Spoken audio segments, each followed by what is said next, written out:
오늘 본문 말씀 사사기 10장 3절에서 5절 말씀은 지난 시간들에 봤던 말씀들을 생각하면 마치 폭풍이 한 차례 지나간 다음에 맞이하는 그런 고요한 바다처럼 느껴집니다. 오늘 본문에 바로 직접 말씀까지 어떤 말씀의 내용들이 나옵니까? 기드온의 300용사가 미디안의 13만 5천 명과의 그 전투에서 승리한 이야기를 다루고 있습니다. 또 바로 직전에 아비멜렉의 끔찍한 그런 만행에 대해서 조금 다룬 것도 아니고 몇 장에 걸쳐서 몇백 절에 걸쳐 다루고 있음을 우리가 확인했습니다. 그런데 그와는 비교도 안 되게 10장 1절부터 시작하는 1절부터 등장하는 두 인물 사사 돌라와 사사 야일에 대해서는 단 2절과 3절로 모든 설명을 마치고 있습니다. 그리고 오늘 본문 이후로 계속해서 읽어나가면 알게 되시겠지만 사건 사고가 많았던 그런 입다가 오늘 본문에 연이어서 등장하니까 바로 앞에 나오는 오늘 본문은 우리가 읽은 본문 말씀은 정말 폭풍 전야와 같은 그런 말씀처럼 느껴집니다. 사실 제가 어렸을 때나 아니면 이 안에 담겨진 그 깊은 의미를 알지 못했을 때는 굳이 뭐하러 이 사사들에 대해서 기록되었을까 싶었습니다. 그런데 오늘 본문도 그렇지만 하나님의 말씀, 그 성경을 알면 알아갈수록 그 어느 말씀, 그 어느 본문 하나 헛되이 적혀 있는 것이 없고 의미 없는 것이 없다는 것을 깨닫게 됩니다. 오늘 본문에 나오는 이 야일처럼 짧고 그 내용이 심심해 보인다 할지라도 하나님께서 이 말씀을 기록하신 이유가 분명히 있다는 사실을 믿고 이 본문을 살펴봐야 될 줄 믿습니다. 그리고 뿐만 아니라 오늘 이 시간을 살아가는 우리에게 이 말씀을 통해 들려주고자 하시는 하나님 아버지의 분명한 뜻이 있음을 믿기 때문에 하나님의 마음과 하나님의 관점으로 깊이 있게 이 말씀을 바라보고 이 시간 듣게 되는 시간이 되기를 소망하며 축복합니다. 사사기에 나오는 총 12명의 그런 사사 중에서 오늘 본문의 야일은 소사사로 분류됩니다. 왜냐하면 이 야일에 대한 기록이 단 3절로 끝나고 마치게 되기 때문입니다. 그런데 우리가 기억해야 될 것은 이 야일의 삶이 비록 3절로 끝마치게 되지만 그럼에도 야일은 하나님께 쓰임받은, 하나님께 인정받은 사사였다는 사실입니다. 당시에도 수많은 사람들은 있었습니다. 하지만 하나님 당신의 얼마나 사랑하시는지, 하나님 당신의 사랑하는 백성 이스라엘을 위해 살리기 위해 세우신 사람은 수많은 사람 중에서 야일 한 사람이었다는 것을 기억했으면 좋겠습니다. 그리고 3절 말씀에 보니까 야일도 지난주에 봤던 그 돌라와 마찬가지로 일어나서 히브리어로 달리다 쿰이라고 하죠. 그러니까 자발적으로 능동적으로 일어나서 이스라엘의 사사가 되었습니다. 어느 누구나 본인 스스로 자원할 수 있고 일어날 수 있습니다. 바로 오늘 본문 앞장에 나오는 그 기드온의 아들 아비멜렉처럼 이스라엘의 왕이 되기를 자처해서 홀로 일어날 수는 있습니다. 하지만 아비멜렉은 그 이스라엘을 다스리기는 했지만 하나님께 사사로 인정받지는 못했습니다. 성경 그 어디에서도 아비멜렉을 하나님이 세운 사사로 얘기하고 있지는 않습니다. 이스라엘의 지도자가 된다고, 다스리게 된다 해서 다 사사로 불림받을 수 있는 것이 아님을 이렇게 확인할 수 있는 것입니다. 하지만 그에 반해서 야일은 마찬가지로 스스로 자처해서 일어나기는 했지만 하나님으로부터 성경 말씀을 통해 이스라엘의 사사로 인정되었음을 이 성경 말씀, 오늘 말씀을 통해 확인할 수 있게 되는 것입니다. 그리고 4절에 기록된 이 야일의 삶을 보면요, 왜 하나님께서 야일을 이스라엘의 사사로 인정하셨는지 알 수가 있습니다. 4절의 말씀을 우리 함께 읽어보도록 하겠습니다. 함께 읽겠습니다. 시작. 그에게 아들 30명이 있어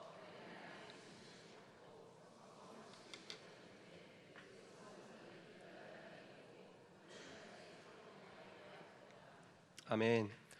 사실 오늘 말씀을 준비하면서 알게 된 사실은 이 야일 사사에 대한 평가가 그리고 그 해석이 극과 극으로 나뉘어진다는 사실이었습니다. 적지 않은 자료들을 찾아보면서 일부는 이 야일 사사에 대해서 부정적인 사사로 인식하고 얘기하고 있는 것을 보게 되었습니다. 그리고 그 반대로 다른 한편에서는 아니다, 야일은 좋은 사람이다, 야일은 좋은 사사다라고 이렇게 평을 내리고 있은 이제 그런 모습 또한 볼 수 있게 되었습니다. 야일을 부정적인 시각으로 보는 것 중에 하나가 이 4절 처음에 나오는 아들 30명에 대한 부분이었습니다. 누가 아내와 아들, 그런 아내와 아들 자식이 많아서 욕을 먹었습니까? 앞서 기드온이었죠. 기드온의 많은 아내와 자녀들이 이 기드온의 말년에 대한 평가를 부정적으로 만들었기 때문에 아들 30이나 두었던 야일도 마찬가지 이제 그렇게 부정적으로 본다는 것입니다. 그런데 이러한 평가에 따라서 야일은 이스라엘 사사가 되기에 부적합하고 부적절한 인물이 될 수도 있을 것입니다. 하지만요, 우리가 다시 한번 생각하면 그렇기 때문에 부적합하다 느낄 수 있기 때문에 야일은 또한 이스라엘의 사사가 될 수 있었던 것입니다. 지금까지도 봤고 이후로도 보게 될 그런 이스라엘 사사들 중에서 다시 말씀드리면 하나님께서 부르시고 세우신 수많은 사사들 중에서 또 사사를 넘어서 하나님의 사람들 중에서 완벽해서 불림받은 사람은 없었습니다. 하나같이 하나님께서 불러 사용하신 사람들은 하나님 손에 붙들려 쓰임받은 사람들은 부족하고 연약한 사람들이었습니다. 누군가를 대표하고 더군다나 한 민족을 이끌어갈 만한 그런 완벽한 조건을 가진 사람들은 없었습니다. 저희들이 잘 알고 있는 아브라함은 늙은 사람이었습니다. 또한 자녀도 없는 그런 부족한 사람이었습니다. 야곱은 거짓말쟁이였죠. 다윗은 가족에게도 무시당하는 그런 막내 아들이었습니다. 이 외에도 수없이 많은 부족함 투성이의 사람들이 등장하고, 그래서 그렇기 때문에 그런 부족한 그들은 하나님께 쓰임받기 좋은 사람이었다는 것을 저희는 잘 알고 있습니다. 당장에 바로 앞전에 살펴봤던 그런 사사 기드온도 그렇게 겁쟁이고 연약하고 부족하지 않았습니까? 그런데 그래서 하나님께서는 그런 기드온을 사용하셔서 이스라엘을 구원케 하셨습니다. 본인 스스로도 자신을 믿지 못했는데 나는 약하다고 믿지 못했는데 그 누가 기드온이 미디안을 물리칠 거라 믿고 생각했겠습니까? 오늘 본문에 등장하는 야일도 마찬가지입니다. 흠이 있을 수 있습니다. 사사가 되고 이스라엘의 지도자가 되기에 부족하고 부적절할 수 있을 겁니다. 그래서 그렇기 때문에 야일은 하나님께 쓰임받기 좋은 사사가 될 수 있었음을 믿습니다. 그리고 결정적으로 야일은 그 흠이라고 얘기하는 그 자녀들을 통해서 이스라엘의 평화를 이루어감을 우리가 보게 됩니다. 4절의 말씀을 우리가 계속해서 보게 되면 야일에게는 아들 30이 있었고 또 아들 30이 어린 낙이 30을 탔고 또 30 성읍을 가졌다고 말씀하고 있습니다. 어린 나귀는 우리 성도님들 많이 익숙하실 것입니다. 우리 예수님께서 어린 나귀를 타고 예루살렘에 입성하셨던 것처럼 겸손과 평화를 상징합니다. 야일의 아들들이 말을 탄 것이 아니라 이 어린 나귀를 탔다고 하는 것은 그들 스스로가 겸손한 삶을 살았다, 이것을 보여주고 있는 것이고, 또 말이 아니라 어린 나귀를 탔다는 것은 이스라엘 가운데 평화가 깃들고 있다는 것을 나타내고 있는 것입니다. 더군다나 이 야일의 아들 30이 또한 30의 성읍을 가졌다고 이렇게 말씀하고 있는데 저는 이게 참 놀라운 것 같습니다. 지금까지 우리의 역사나 그런 시대의 발자취를 보면 형제 간의, 가족 간의 그런 권력 다툼과 심지어 죽고 죽여서 뺏는 그런 어마무시한 일들이 얼마나 많이 자행되어 왔습니까? 비단 우리나라뿐만 아니라 전 세계적으로, 그리고 과거를 넘어 현재까지도 일어나고 있는 뼈아픈 사실입니다. 물질 앞에서는, 권력 앞에서는 형제의 사랑도 끊어지는 것을 우리는 볼 수 있었습니다. 그리고 끊을 수 없을 거란, 끊어지지 않을 거라 생각했던 부모와 자식 간의 그런 사이도 물질과 권력 앞에서는 너무도 쉽게 끊어지게 되는 것을 우리는 하루가 멀다 하고 보고 듣고 있습니다. 그렇다면 성경의 때라고 해서 달랐겠습니까? 죄를 가지고 있고 죄의 속성인 그런 욕심과 탐욕을 가지고 있는 이상 오늘날이나 그때나 별반 다르지 않았을 것입니다. 그런데 그럼에도 불구하고 야일의 아들 30 그들 간에는 이렇다 할 사건들이 전혀 기록되어 있지 않습니다. 한마디로 그들 간에는 물질과 권력 때문에 이런 서로의 피흘림이나 다툼 없이 자신들에게 맡겨진 각자의 성읍에 충실하였다는 것을 우리가 직간접적으로 알 수가 있습니다. 이러한 삶의 모습이 형제간의 물질의 권력에 다툼 없이 형제간의 이러한 올바른 삶의 모습들이 어디에서부터 나왔겠습니까? 두말없이 아버지 되는 야일의 신앙, 야일의 가정 교육으로부터 나왔음을 믿습니다. 제가 담당하고 있는 우리 중등부에서 우리 선임들과 함께 기도할 때 자주 나누게 되는 그런 기도의 제목이 있습니다. 뭐냐면 다음 세대의 우리 아이들에게 신앙의 삶을 보여줄 수 있고 신앙의 등을 보여줄 수 있는 저와 우리 선임들이 되기를 바란다는 그런 기도의 제목입니다. 사랑하는 우리 은평교회 모든 성도님들, 우리 교회에 많은 다음 세대들이 있지 않습니까? 그들에게 또한 우리 성도님들의 각 가정에 있는 우리 자녀들에게 듣고 보고 읽은 하나님의 말씀을 쫓아 살고 순종함으로 나타나는 그런 신앙의 등을 보여주셔서 본이 되는 믿음과 신앙을 되물림하실 수 있는 저와 우리 모든 성도님들 다 되시기를 소망하며 축복합니다.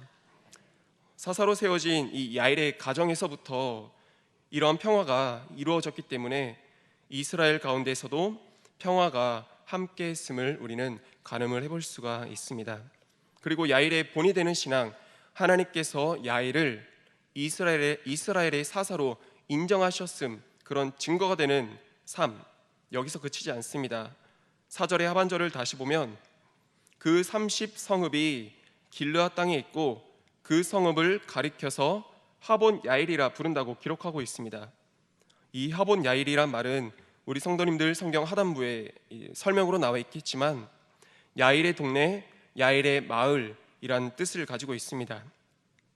그런데 이 야일의 동네 하봇 야일은요, 오늘 본문 사사기 시대에 처음 이 마을이 형성되고 이때 처음 만들어진 게 아니라 이미 모세 시대 때 만들어진 동네였습니다.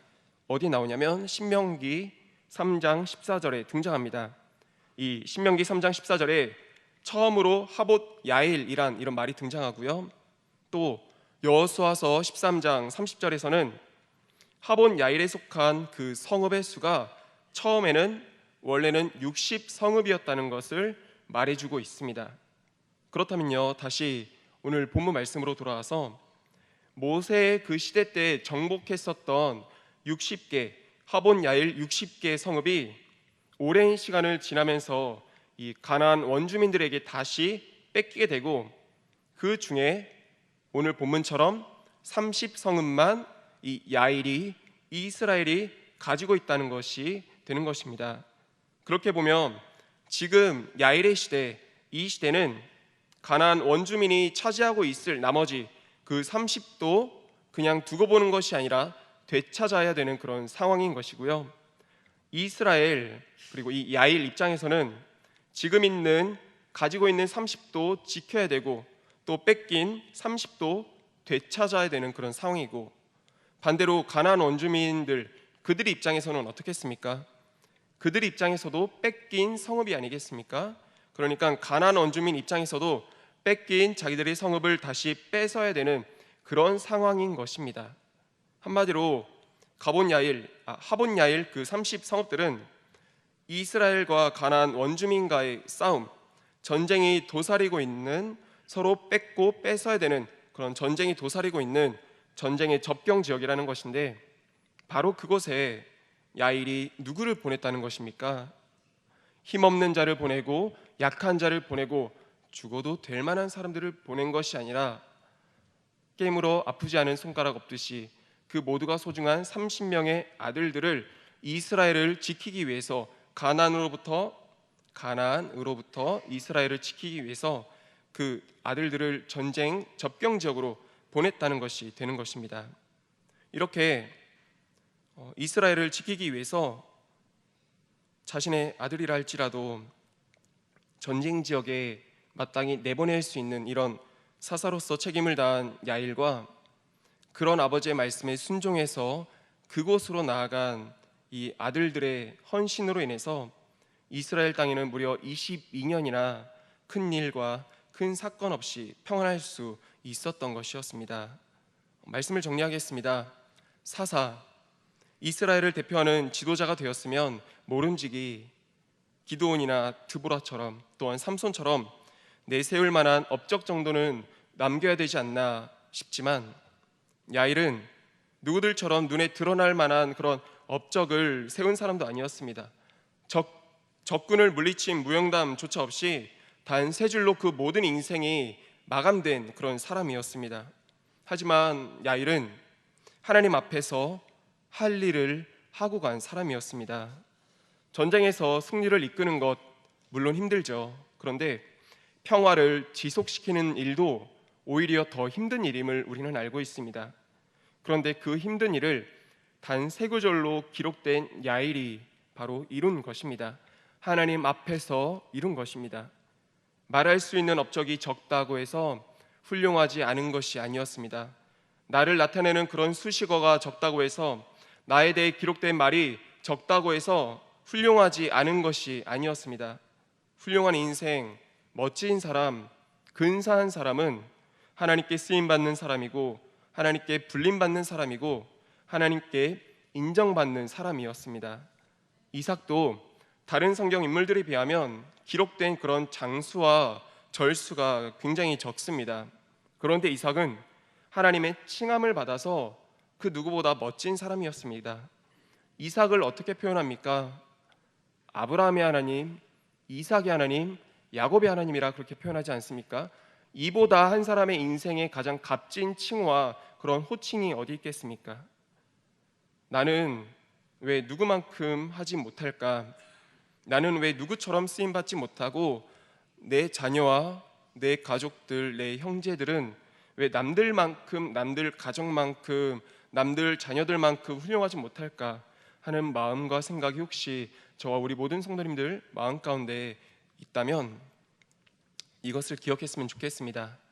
사랑하는 성도님들, 정말 멋진 인생, 훌륭한 인생, 근사한 인생은 비록 세 줄로 그 설명이 끝나버리는 인생이랄지라도 하나님을 믿는 인생이 가장 멋진 인생임을 믿습니다.